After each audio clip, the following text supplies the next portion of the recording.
Good morning. Welcome to zoology class. Today the topic is protozoa, general characters and Elphidium.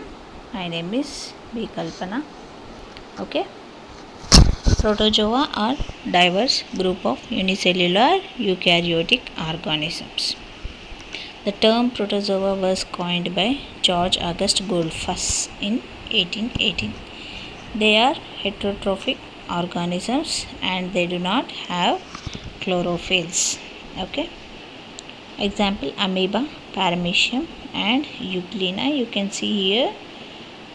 Right one is paramecium, in the middle it is euglena, and left side is euglena, and in the center it is amoeba. Okay. Then characteristics of protozoan animals. Protozoan body consists of only mass of protoplasm, so they are called acellular or non-cellular animals. Or also some of the scientists said these are unicellular animals, means single cell.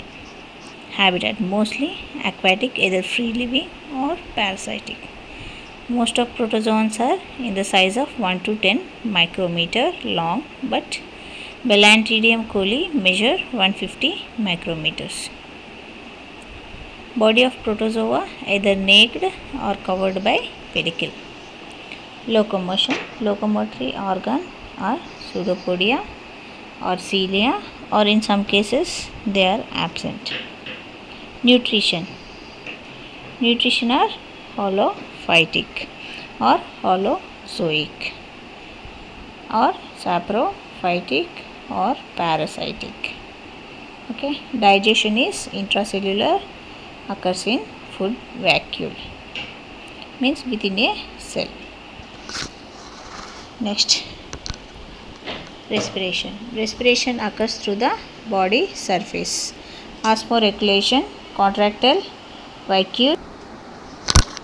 So respiration occurs through the body surface. Osmoregulation. Contractile vacuoles helps in osmoregulation. In most protozoa, the cytoplasm is differentiated into ectoplasm, that is outer layer, which is transparent also. Next, endoplasm, inner layer containing all cell organelles. Okay. The structure of cytoplasm is mostly seen in species with projecting pseudopodia such as amoeba.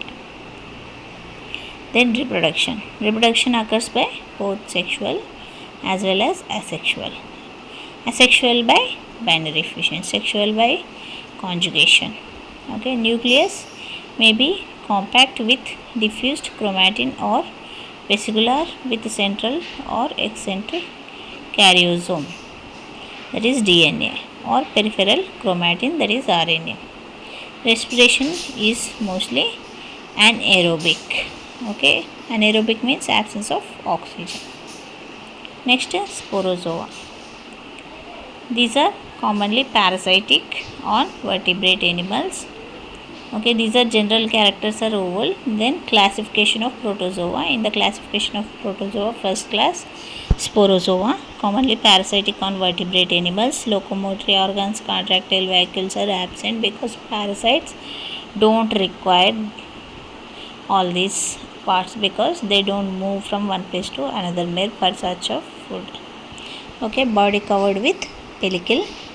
Exclusively endoparasites, means live inside the body. Reproduction by means of asexual as well as sexual. Example: Plasmodium and Monocystis. Second class is Coeliophora, complex freshwater or saltwater protozoans. It swims by coordinated beating of other cilia. Nuclei is of two types: micronucleus and macronucleus. Body is covered by pellicle. Example: paramecium and verticilla. You can see here paramecium figure. Okay. Then rhizopoda. These are amoeboid organisms that produce false pseudopodia. It preys on fungi and other protists and small invertebrates. Reproduction by means of sexual and asexual. Mostly free living, some are parasitic. Example amoeba and entamoeba. Next class is Zoomastogophora. It is characterized by one or more flagella, free living or parasitic, body covered with cellulose or chitin or silica. Sexual reproduction occurs by longitudinal fission.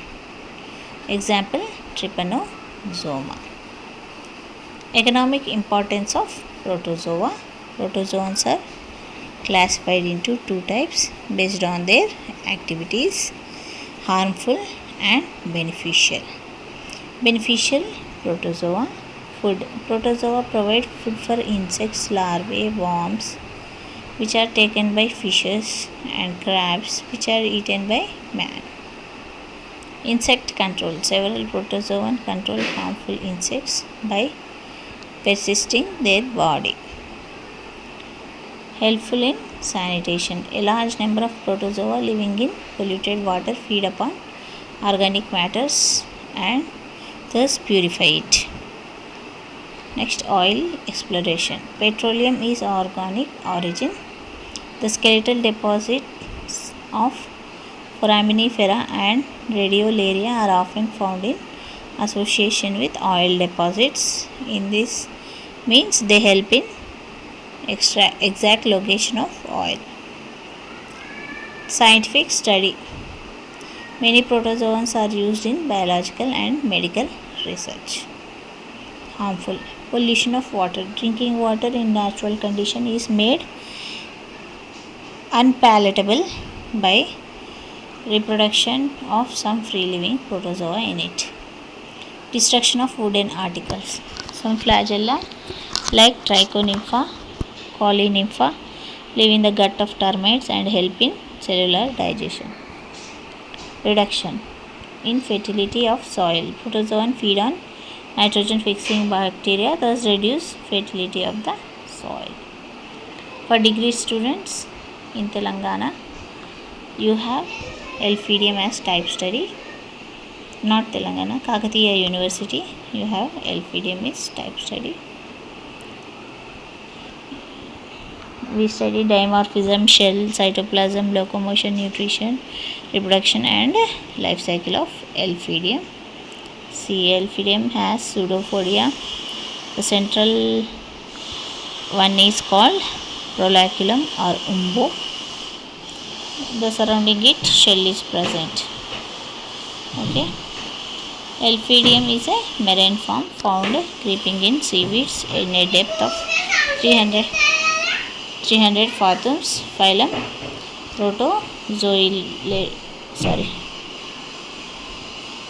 Protozoea Elphidium or Polystomella.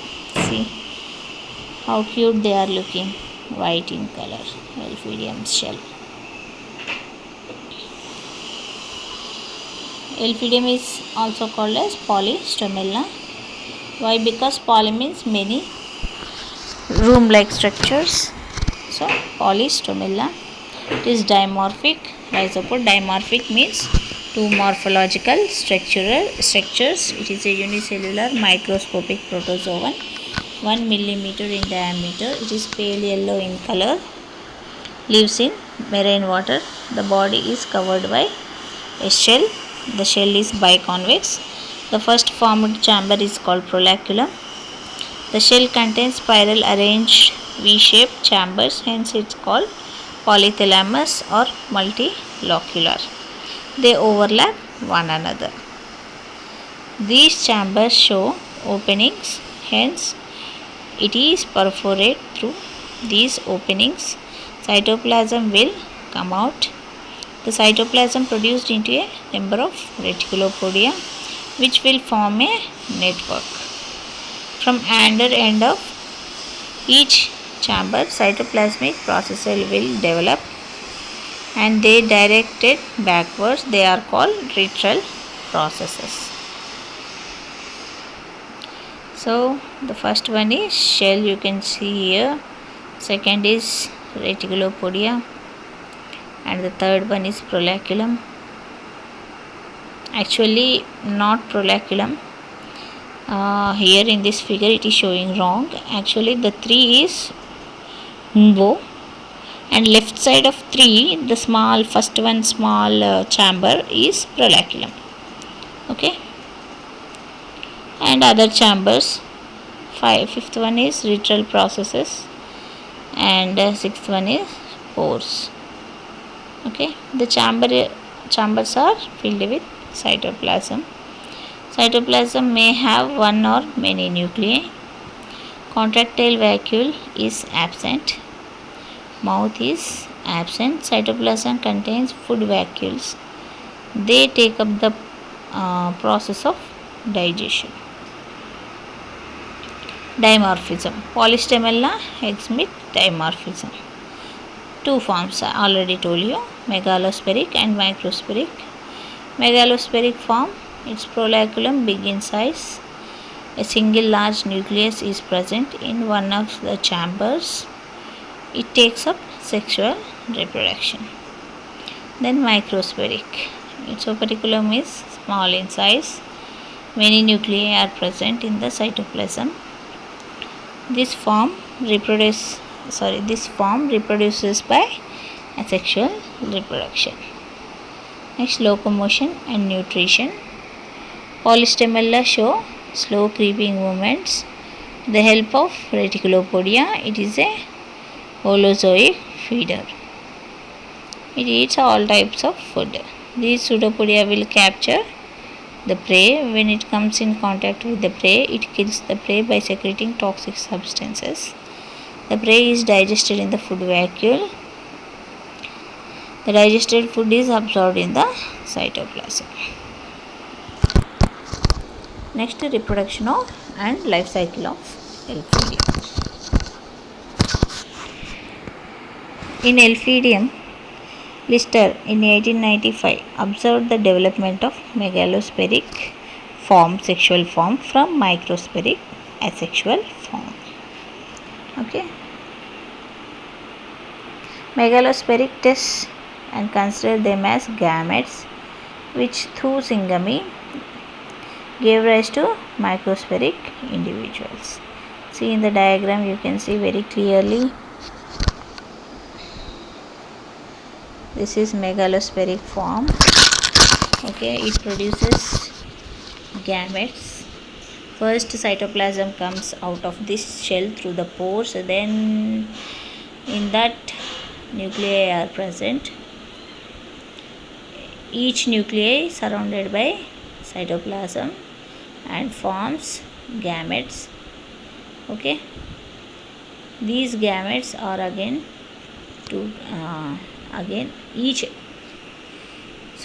these gametes are male gamete or female gamete. They function like, but they look alike. Having two flagella, they look like similar. Both look like isogametes. Okay, one come from one parent and another will come from another parent. Both combine together, fertilization occurs and zygote is formed. Then this zygote develops into a microspheric form. Okay, in this microspheric form again what happens? Amoebulae are produced. Cytoplasm will come out surrounding the nuclei. Okay, these amoebulae later they directly develops into megalospheric form. Okay, I think you people have understood very well of this diagram. Okay, recent studies by Mears in 1935-1940 confirmed the correctness of this view. In Elphidium crisma, there is no direct association of the megalospheric individuals. During sexual reproduction, the flagellated gametes produced in each are set free in water, and the fusion of gametes depends entirely upon the chance of meeting. Elphidium exhibits an alternation of generation in life cycle. The megalospheric forms the alternate with the microspheric. Microscopic Megalospheric always developed by the conjugation or syngamy of megalospheric. Without conjugation or syngamy they won't. That means there is always alternation of sexual is microspheric and asexual. Asexual is microspheric and sexual megalospheric generations of in Elphidium. The microspheric form reproduces asexually by fission to produce a number of amoebulae. The inner cytoplasmic mass containing several nuclei creeps out of the shell and remain as a lump around it. A small amount of cytoplasm collects around each nuclei. As a result, a large number of amoeboid cells or amoebulae are formed.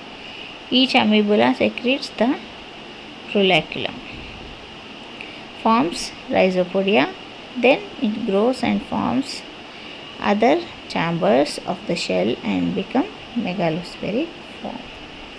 The megalospheric form reproduces sexually by syngamy or conjugation. During sexual reproduction in megalospheric forms, nucleus first breaks up into many small nuclei and the cytoplasm collects around each of these nuclei. Nuclei divides twice, gives rise to a large number of tiny cells. These cells develop into flagella.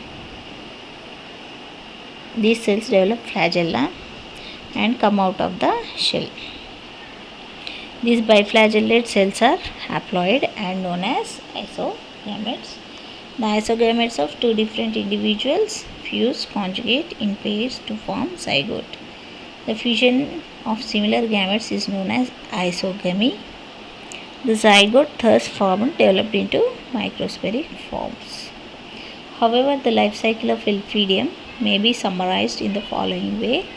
The microspheric forms produce amoebulae by asexual fission, which develop into megalospheric forms. The megalospheric forms produce flagellated isogametes, which after syngamy produce zygote that develops into microspheric forms. However, the life cycle of Elphidium may be summarized in the following way, that the microspheric forms produce amoebulae by asexual fission, which develops into megalospheric form. The megalospheric forms produce flagellated isogametes, which after syngamy produce zygote that develops into microspheric forms. Okay, I think you people have understood the general characters of protozoa and type study of Elphidium. Thank you for listening my